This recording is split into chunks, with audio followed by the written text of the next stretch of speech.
Let me tag the entirety of my Discord. General. Add everyone. Live now. Sports. All right, everybody. Well, usually we do the show on Fridays. On Friday, I went out with my friends, so I didn't stream. On Saturday, I totally forgot about it. On Sunday, I prepared the show, but I didn't feel like doing it, so I didn't do it. But today, we are going to do it. Welcome, everyone, to Esports Roundup, where we recap this week in esports. Let's just start with our tournament section. Need to check if my OBS is working. Okay, perfect. All right, starting off with the PGL Major Copenhagen. Na'Vi won. Wow, congratulations to them. People are kind of saying, "Oh, is this a Mickey Mouse run?" They apparently had like the worst win rate of any major winner ever. I don't really think that matters. It's kind of insane. They did it without Simple. A huge tournament for Alexi B, in my opinion. Definitely kind of cements his legacy. What's up, Gabin? Yeah, congratulations to Na'Vi. Huge one. First CS2 major ever. Then we've had the Battle of BC6 where Cody Schwab won. I did not predict him to win.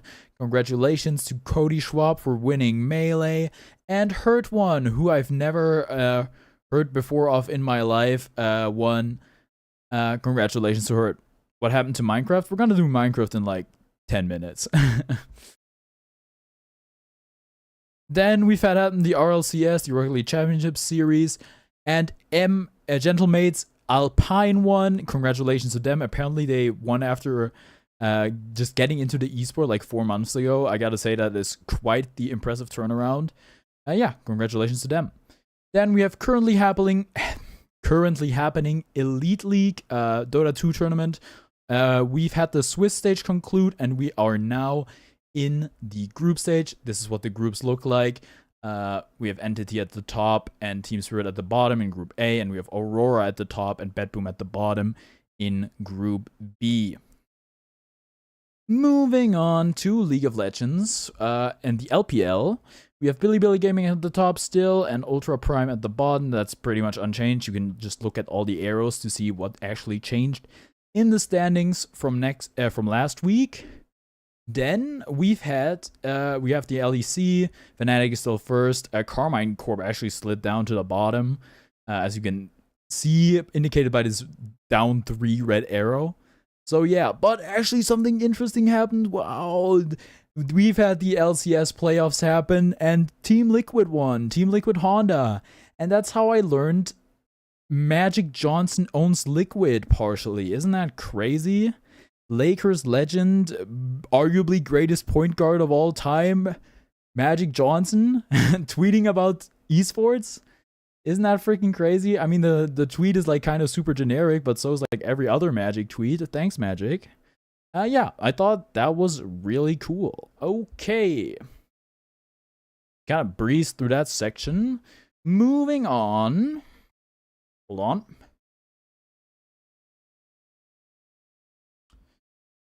Moving on to our main stories. 16-year-old, yes, this is a Shaq West reference on the track Mobamba. A 16-year-old player, King or Satanic, he goes by like 2 different tags or whatever. I much prefer the tag King because it's like a lot less edgy and not an item in the game. Stood in for Aurora Esports after 23 Savage had like a flight issue or whatever. I don't really know what they said. He like needed to get some Pokemon cards or something or whatever. I don't really know what happened there. But he stood in for Aurora Esports, and they made it out of the Swiss stage. 23 Savage is now back with the team, and they're currently, as I showed you before, they're on top of Group B, I believe. So yeah, kind of an impressive showing from him. I mean, they managed to survive the Swiss stage. This is, I believe, his first like shot at pro play. Definitely super impressive. This guy's only 16 years old, and you'll be like, yeah, 16 years old, that's not even that young for an esports player. Kind of true. Sumail kind of shattered the barrier and like maybe set a bit of a too low of a record for it to be interesting. But hey, 16 is still super impressive. I mean, when I was 16, I was freaking 3K MMR. So yeah, One to watch for sure. Definitely interesting how his career is gonna play out. Yeah. All right, now for topic number 2, and in my opinion, this is the big one. It's time for Discourse. Yeah, I love Discourse. I love participating in something online that's completely meaningless and you'll get insulted over for anyway. This was after Cody Schwab won Battle of BC6. I don't know what sparked this whole thing, but there was an article about how basically Cody Schwab's lame, and that's kind of what it boils down to. And that is where this insane image is from. It's like Fox McCloud with the trans flag with a half moon, the Muslim half moon, but there's also like a like male sex symbol attached to it, a Hanukkah, a Jewish star, a bunch of apparently it's AI generated, and the guy who generated it thought it was so funny that he had to keep it. Just an insane post in general. I didn't read all of it obviously because after getting a few lines in, it was pretty clear to me that I would be losing valuable brain cells if I read the whole thing.